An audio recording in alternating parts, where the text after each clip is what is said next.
So hi everyone, this is 11th video of our C programming language series, and in today's video we are going to cover the topic decision making in C. So decision making. So now why do we need this topic?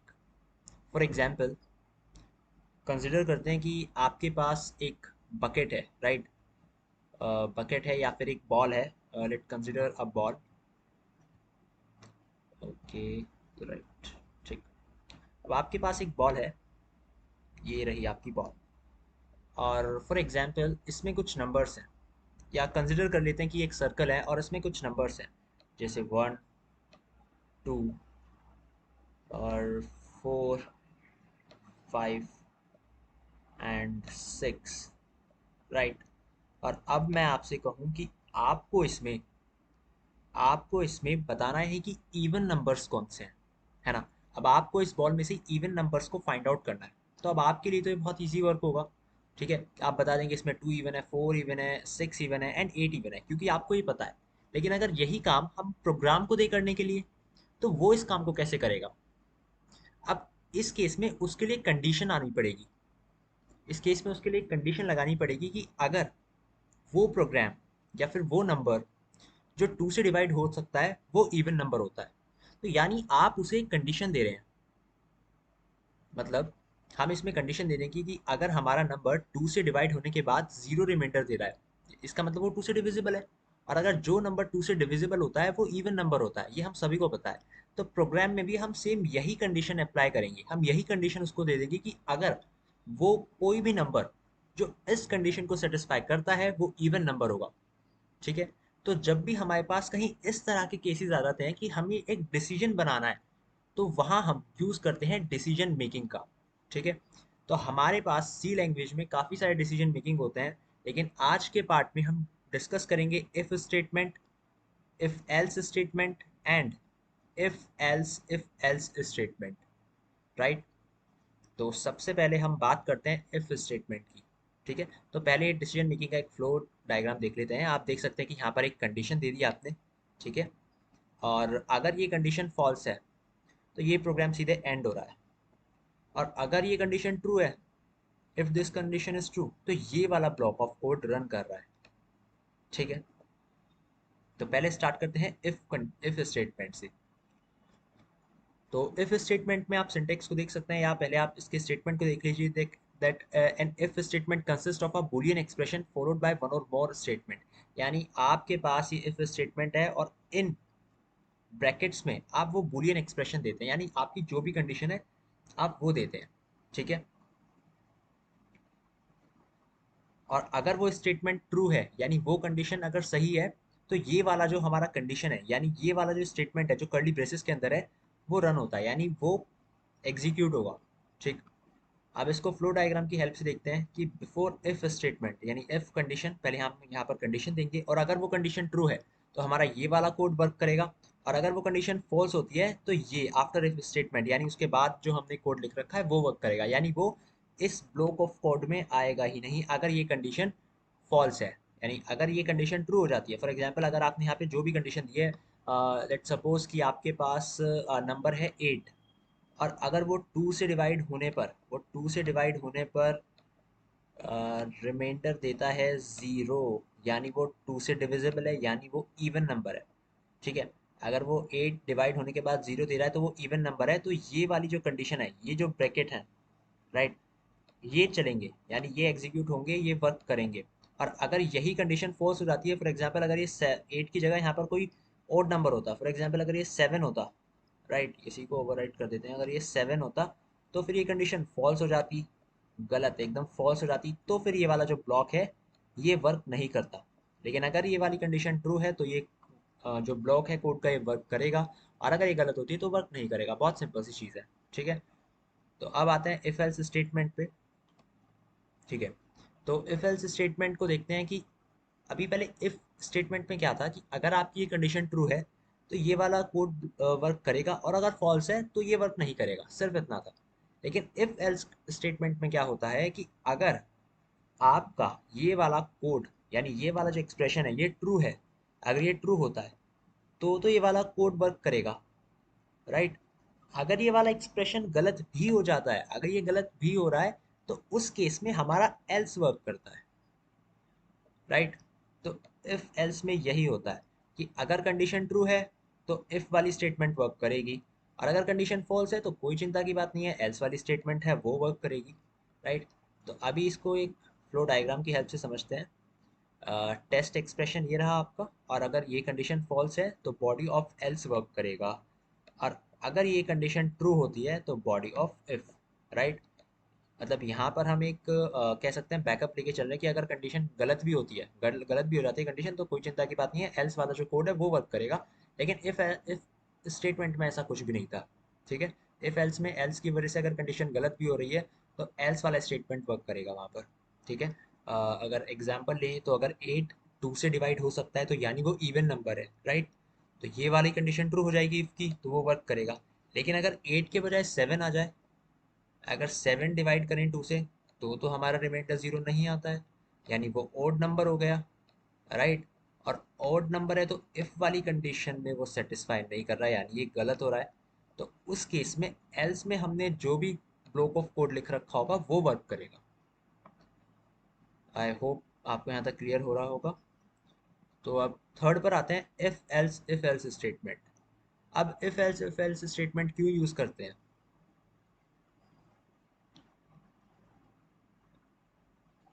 अब जब भी हमारे पास बहुत सारी conditions को हमें test करना होता है, जब भी बहुत सारी कंडीशन को टेस्ट करना होता है तो हम उसमें एक इफ एल्स स्टेटमेंट का यूज़ कर सकते हैं। अभी ऊपर वाले हम स्टेटमेंट स्टेटमेंट को देखें, जो इफ एल्स था या इफ था, उसमें क्या था कि आपके पास कोई सिंगल स्टेटमेंट होता है, राइट। ये मान लीजिए कि आपके पास कोई वेरिएबल है एन, या हाँ, अगर आपके पास कोई वेरिएबल है एन तो आप चेक करेंगे कि वो 2 से डिविजिबल है, that means it is odd और इवन, ठीक है। अगर ये इवन हो रहा है तो इफ वाला स्टेटमेंट वर्क करेगा, और अगर ये ऑड है तो एल्स वाला स्टेटमेंट वर्क करेगा। लेकिन ये तो एक सिंगल स्टेटमेंट को चेक करना था मुझे, लेकिन अगर मेरे पास बहुत सारे सीरीज ऑफ स्टेटमेंट हो, यानी मुझे बहुत सारी कंडीशंस को चेक करना हो, तो क्या उस केस में इफ या इफ एल्स वर्क करेगा? नहीं। उस केस में हमें बहुत सारे इफ एल्स का यूज करना पड़ेगा। तो इन्हीं सबको कंबाइन करके एक स्टेटमेंट बन जाता है हमारे पास, जिसको हम बोलते हैं इफ एल्स स्टेटमेंट।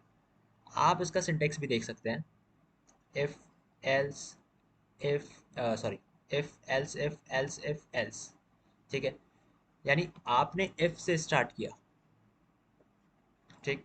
अगर वो कंडीशन ट्रू हुई तो ये वाला ब्लॉक ऑफ कोड रन करेगा, ये जो ब्लॉक ऑफ कोड है ये वर्क करेगा, ठीक है।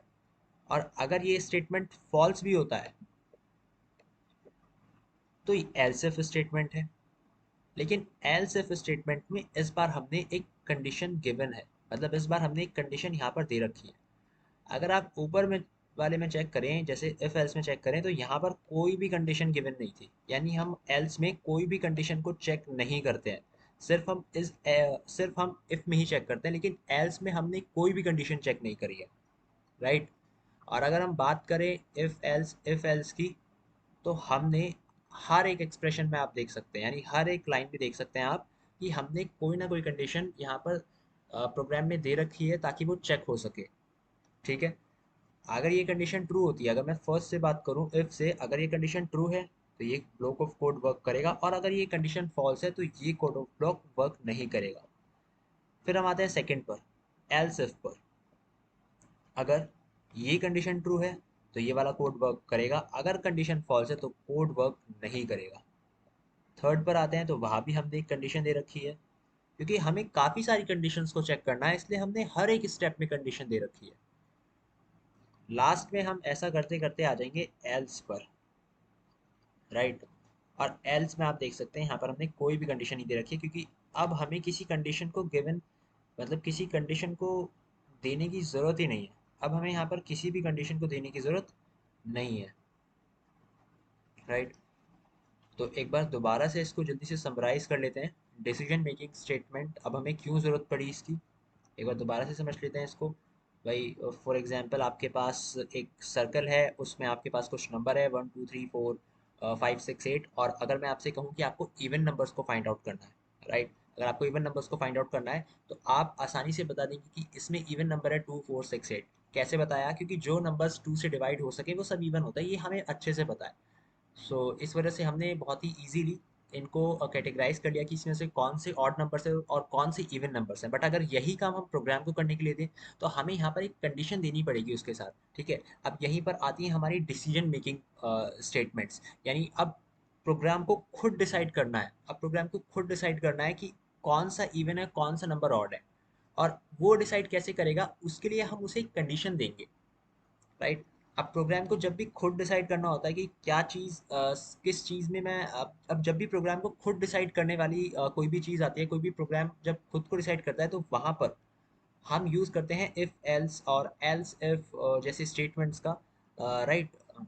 जब भी प्रोग्राम को खुद डिसाइड करना होता है तो वहाँ पर आता है हमारा कॉन्सेप्ट डिसीजन मेकिंग का। इसलिए हम हमें जो डिसीजन मेकिंग की इसलिए नीड है यहाँ पर हमारी प्रोग्रामिंग लैंग्वेजेस में।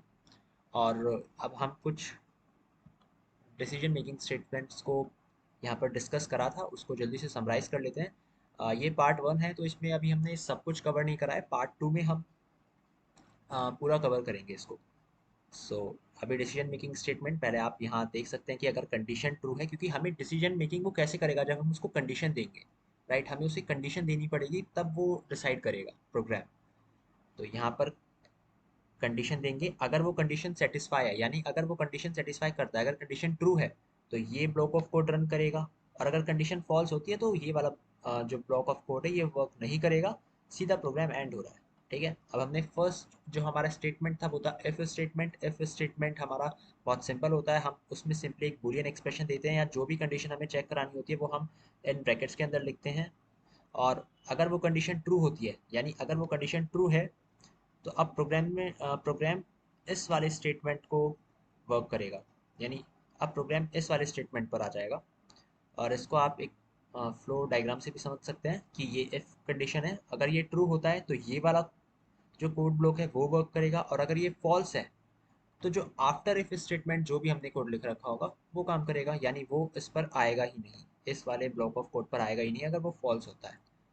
इफ एल्स स्टेटमेंट की बात करते हैं तो इफ एल्स में अभी हम इसको थोड़ा सा इफ एल्स को इफ से भी डिफ्रेंशिएट कर लेते हैं।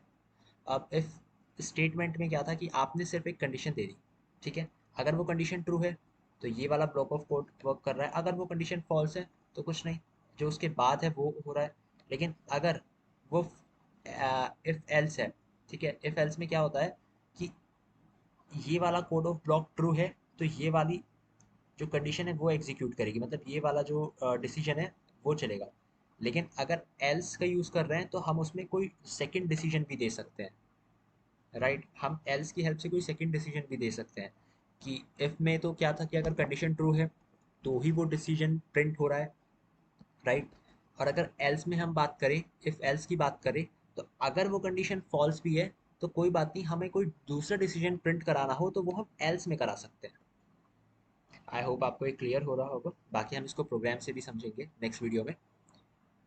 और तो ये हमारा इफ एल्स स्टेटमेंट हो गया, हम इसको फ्लो डायग्राम की हेल्प से भी समझ सकते हैं। अगर टेस्ट एक्सप्रेशन है वो फॉल्स होता है तो जो एल्स की बॉडी है वो वर्क करेगी, यानी हमारा प्रोग्राम उस पर आ जाएगा। और अगर वो ट्रू है तो बॉडी ऑफ इफ पे वर्क करेगा। अगर वो ट्रू है तो इफ पर वर्क करेगा, वो एल्स पर नहीं आएगा। और अगर वो फॉल्स है तो वो सिर्फ एल्स पर ही आएगा, इफ पर वर्क नहीं करेगा, राइट। और यहाँ पर आप देख सकते हैं कि एल्स में हमने कोई भी कंडीशन उसको नहीं दे रखी है, यानी एल्स में कोई भी कंडीशन नहीं आती है। एल्स में जब ही आएगा जब वो कंडीशन फॉल्स होगी। कौन सी कंडीशन फॉल्स होगी, जो हमने इफ में दे रखी है, ठीक है। नेक्स्ट आते हैं इफ एल्स स्टेटमेंट पर। अब इस स्टेटमेंट का क्यों यूज़ है, इस स्टेटमेंट का यूज़ हमें इसलिए करना पड़ता है जब हमें एक ही प्रोग्राम में वेरियस कंडीशंस को टेस्ट करना हो। जब हमारे पास बहुत सारी कंडीशन हो जाती है और अगर हमें उन्हें टेस्ट करना हो तब हम इन स्टेटमेंट का यूज़ करते हैं, राइट। तो आप इसका सिंटेक्स देख सकते हैं कि इफ है एल्स इफ है और एल्स है। अभी ये इफ एल्स से थोड़ा सा डिफरेंट है। ये किस तरह से डिफरेंट है, देखिए, एल्स में आप कोई भी यहाँ पर एक्सप्रेशन नहीं दे रहे थे, ठीक है। इस चीज़ को याद रखिएगा, एल्स में आपने कोई भी एक्सप्रेशन नहीं दिया, और अगर हम इसमें देखें तो इसमें भी हमने एल्स में कोई एक्सप्रेशन नहीं दिया है, यहाँ भी ये खाली है, एल्स में हमने कोई एक्सप्रेशन नहीं दिया है। लेकिन इफ के बाद यहाँ पर एल्स नहीं, एल्स इफ आएगा, राइट। यानी आपने एक पार्ट तो यहाँ खत्म करा, और जो दूसरा पार्ट है कंडीशन का वो यहीं से स्टार्ट कर दिया है, और फिर थर्ड पार्ट यहाँ से स्टार्ट कर दिया। ये इफ हो गया, ये इसका एल्स हो गया, राइट। तो यहाँ पर आपने बूलियन एक्सप्रेशन दे दिया। अगर वो कंडीशन ट्रू है तो ये वाला ब्लॉक ऑफ कोड वर्क करेगा, और अगर वो कंडीशन फॉल्स है तो ये वाला कोड ऑफ ब्लॉक वर्क नहीं करेगा, राइट। सो आई होप आपको ये समझ आया हो। तो आज की वीडियो में बस इतना ही, तो मिलते हैं नेक्स्ट वीडियो में। Till then keep learning.